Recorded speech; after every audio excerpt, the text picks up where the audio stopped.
And so yan, good afternoon. So yan, meron tayo ngayong Honda City. So yan, overheat. So sumabog yung radiator. Yan. Ano na yung radiator kasi sira na yung auxiliary fan. So kaya sumabog yung niya, yung radiator, nag-overheat. So yan, napalitan na natin ng radiator, tsaka sinabay na rin natin yung thermostat kasi luma na din naman tong kotse na to. So kailangan na talagang palitan. So yan, pero hindi yan ngayon ang i-share natin.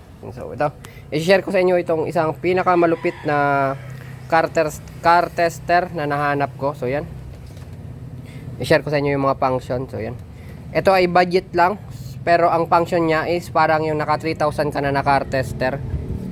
Ang kagandahan nitong tester na to is una, mahaba yung wire. Tingnan nyo, mahaba yung wire. Mahaba pre, 3 kilometro yung haba ng wire.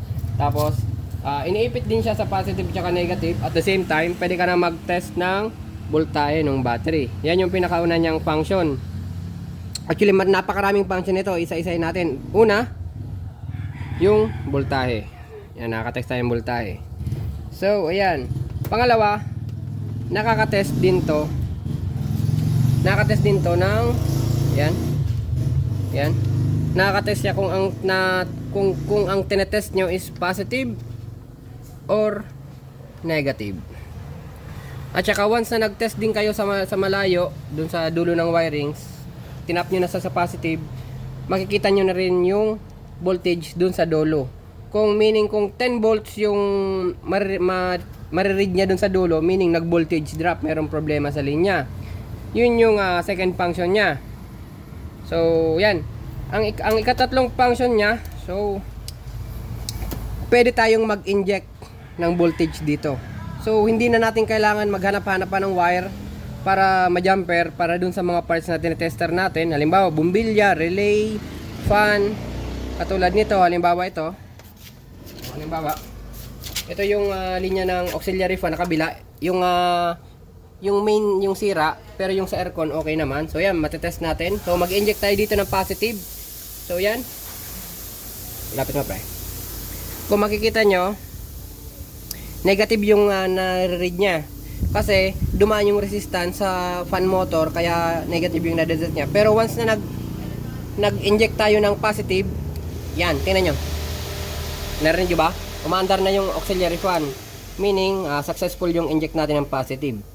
So yan, napadali ang trabaho na natin. Hindi na natin kailangan mag-jumper ng positive papunta dito para matest yung radiator. Tapos dito naman, dito naman tayo sa bumbilya. Halimbawa nakakabit to sa kotse. So yan, nakakabit siya sa ground. Halimbawa ganyan. Siyempre yung mga bumbilya is nakonekta sa ground. Yan, test natin. So yan, mag-inject tayo ng positive. So yan, so hindi pa siya activated, kaya once na tinignan nyo, umiilaw yung negative. Nadedetect niya yung negative kasi dumaan sa sa filament yung negative. So yan, tapos inject tayo ng positive.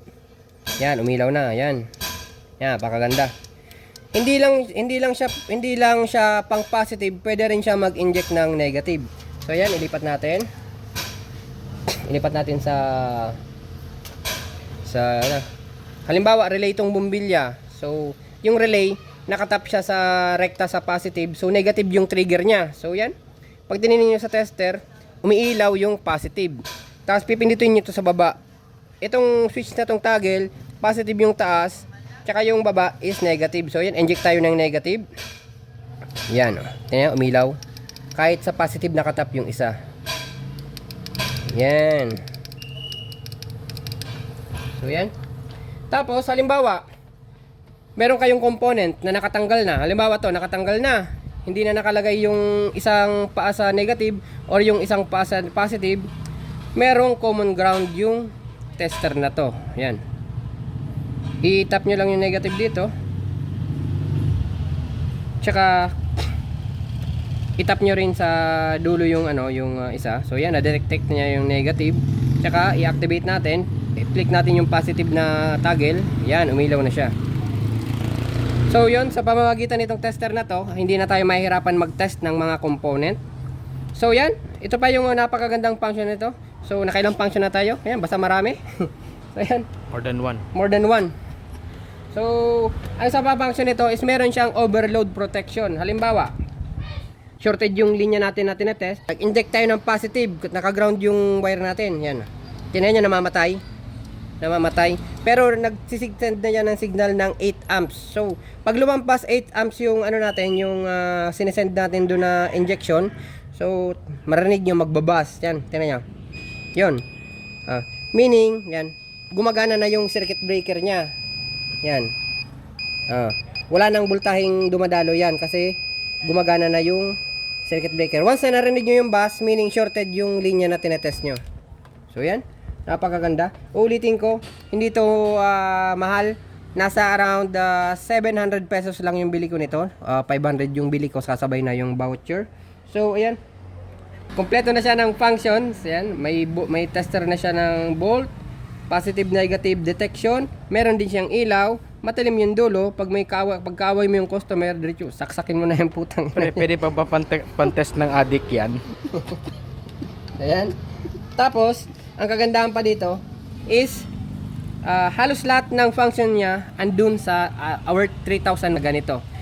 Kinumpare ko siya dun sa 3,000 plus na car tester. Ang wala lang is yung resistance. Pero sa paggamit nito, halimbawa, galingan nyo lang yung paggamit nito, pwede nyong matest yung resistance ng mga wirings ng kotse kasi makikita nyo yung voltage drop pag nag-test kayo dun sa kabilang dulo. So yan. Halimbawa, sa motor nyo gagamitin tong tester na to, napakadali kasi napakadali nyo nang matetest kung gumagana yung starter. Halimbawa, inject lang kayo ng positive sa starter, aandar na yung starter, or pwede kayong mag-inject ng voltahe sa relay kung relay yung problema. So yan, signal light, park light, lahat-lahat na napakadali lang napakadali lang gamitin tong tester na to. So ayan. Thank you. So yan, ilalagay ko na lang sa description yung link ng product na to. So yan, bili na kayo. Yan, thank you. Gamitin nyo yung voucher code para may discount kayo. Sige. Thank you.